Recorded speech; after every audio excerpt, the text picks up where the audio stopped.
شریف صاحب کی والدہ کے حکم پر یہاں پر پہنچے ہیں، اور میں ہمارے یہاں پر میڈیا کے ظاہر دوست موجود تھے، لیکن وہ ہم خود نہیں وہ ریکارڈ کرنا چاہتے تھے وہ مناظر جب عمران ریاض خان صاحب آئے اور ارشد شریف صاحب کی والدہ محترمہ سے ملے، تو ان کے جو جذبات تھے، ان کی جو الفاظ تھے، وہ بہت تکلیف دہ تھے. جب انہوں نے کہا کہ بس یہی کرنا تھا کہ میرے بیٹے کو مجھ سے چھیننا تھا، چھین لیا، اب کم از کم میرے بیٹے کو کی تدفین تو اس کے شایان شان ہونے دو. اور انہوں نے عمران ریاض خان صاحب سے کہا کہ اب آپ لوگ ہی میرے بیٹے ہیں، اور بس میرا ایک کام کر دو کہ میرے بیٹے کو اس کا جو شان تھی، جو اس کا مقام تھا، اس کے مطابق اس کی تدفین کروا دو. بڑے وہ تکلیف دہ مناظر تھے، بڑے دل دہلا دینے والے وہ مناظر تھے. عمران بھائی، آپ یہاں پر آئے ارشد بھائی کی والدہ کے حکم پر، کیا جذبات ہیں آپ کے؟ جی میں کچھ بھی نہیں بول سکتے ہم، بس صرف ایک ہی گزارش ہے. میں نے چیف جسٹس آف پاکستان سے پہلے بھی گزارش کی ہے کہ ہاتھ جوڑ کے آپ سے گزارش کر رہے ہیں صاحب، کبھی میں نے اپنے لیے ہاتھ نہیں جوڑے. جتنا ہمیں ذلیل کیا گیا، جو کچھ بھی کیا گیا، وہ سارے کو ایک طرف رکھ دیں صاحب. یہ چیف جسٹس آف پاکستان سے ہاتھ جوڑ کے اپیل ہے نہیں.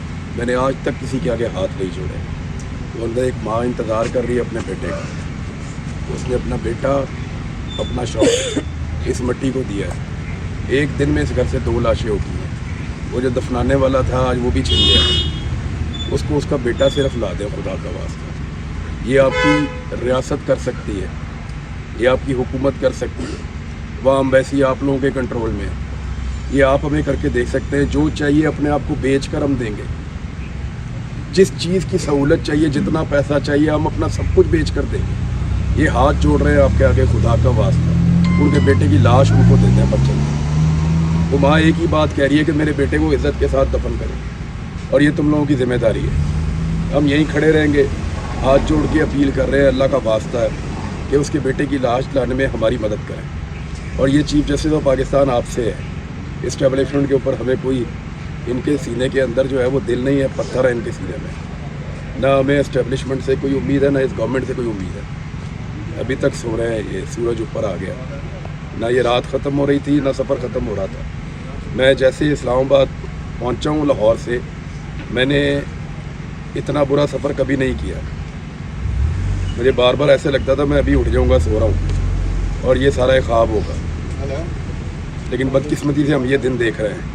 ہم اس دن کا حساب لیں گے لیکن بعد میں. ابھی گزارش صرف اتنا ہے کہ ہمارے بھائی کی جو لاش ہے اس کو واپس لانے کے لیے ہماری مدد کریں.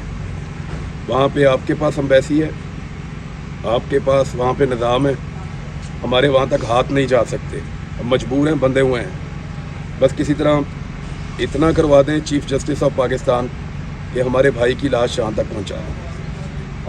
سمیع صاحب، جب عمران بھائی ملے، آپ تو ظاہر رات سے ہی ارشد بھائی کی والدہ کے ساتھ آپ یہاں موجود ہیں.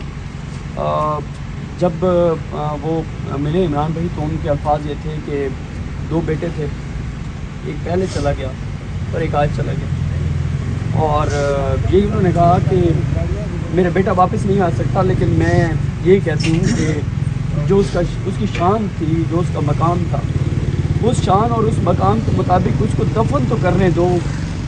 یہ اس ماں کی آخری التجا ہے، یہ اس ماں کی آخری. میں جب پہنچا ہوں رات یہاں پہ، تو جو حوصلہ میں نے دیکھا ان میں، مجھے یقین نہیں آیا کہ یہ ارشد کی ماں اس قدر حوصلہ مند ہو سکتی ہیں. پھر میں نے سوچا کہ ارشد کتنا حوصلہ مند تھا. یقیناً ایسی ماں کا بیٹا ہی اتنا حوصلہ مند ہو سکتا ہے. اور وہ اس وقت وہ بہت سارے لوگ تھے، کاشف عباسی بھی تھے، اور بھی بہت سارے لوگ تھے، شاہد میخلا تھے، خابر گمن تھے. وہ یہ کہہ رہی تھی کہ یہ جو مہمان آ رہے ہیں، ارشد کے دوست آ رہے ہیں، ان کی خدمت میں کوئی کمی نہ رہے. ابھی بھی کہہ رہی تھی کہ جو دوست ارشد کے آئے ان کو ناشتہ دو، ان کو ناشتہ کراؤ، یہ کہہ رہی تھی. اور بات ہو رہی تھی ارشد صاحب کے دوستوں کے ساتھ، ان کے ساتھ ظاہر آپ سے بہت بات ہو رہی تھی کہ وہ یہی کہتے تھے یار کیا کریں گے، زیادہ سے زیادہ مجھے پتہ ہے کیا کریں گے، اینڈ پہ مجھے گولی مار دیں گے. تو وہی ہوا.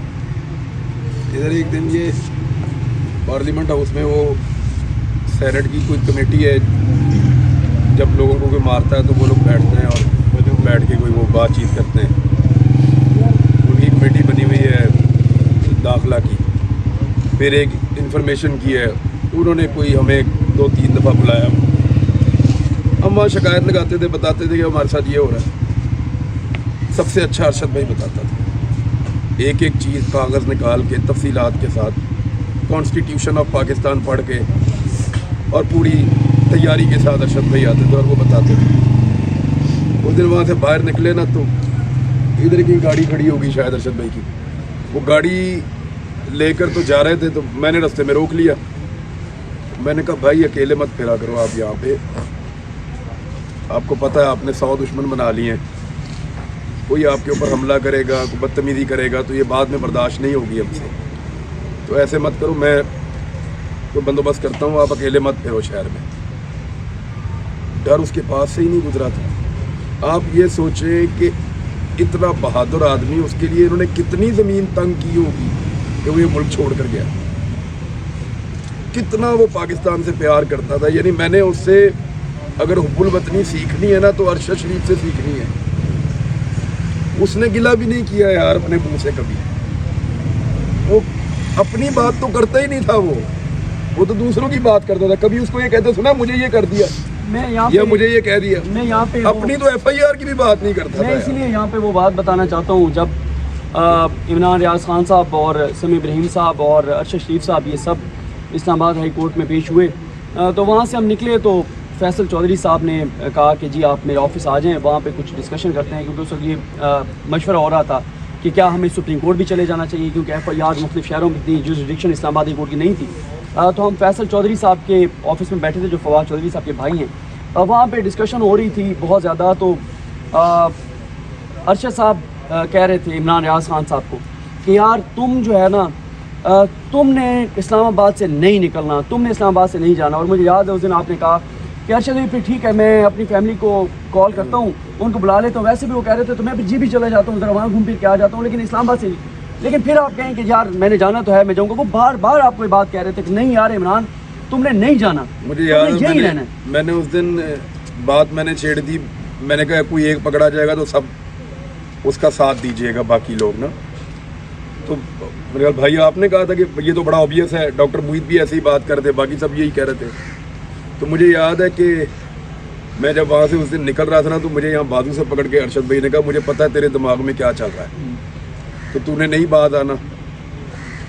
یعنی وہ اتنا پیار کرتے تھے ہر بات کے اوپر, وہ منع کرتے تھے بڑے بھائیوں کی طرح, یار تجھے پکڑ لیں گے ماریں گے, کوئی بات نہیں ارشد بھائی آپ ہیں نا, یار میں ہوں لیکن تجھے نہیں پتہ یہ ماریں گے, یہ بہت ماریں گے. میں کہا کوئی بات نہیں ارشد بھائی آپ ہیں نا. وہ بہت بڑے حوصلے والا آدمی تھا, کبھی شکوہ نہیں کیا, کبھی گلہ نہیں کیا کہ یار میرے ساتھ یہ ہو رہا ہے, یا مجھے یہ تکلیف ہے, یا مجھے فلاں نے تھریٹ کیا ہے, یا مجھے فلاں نے یہ کہا ہے. نہیں, میرے اوپر اتنی ایف آئی, کبھی بات نہیں سنیں گے آپ اس کے منہ سے. جب سنیں گے آئین کی بات سنیں گے, قانون کی بات سنیں گے, پاکستان کی بات سنیں گے, اپنے ساتھی صحافیوں کی بات سنیں گے, دوسروں کے حقوق کی بات سنیں گے, یا اگر کسی نے غلط کیا ہے تو وہ اس کے بارے میں بتائیں. اپنا تو گلہ شکوہ وہ کرتا ہی نہیں تھا کسی سے.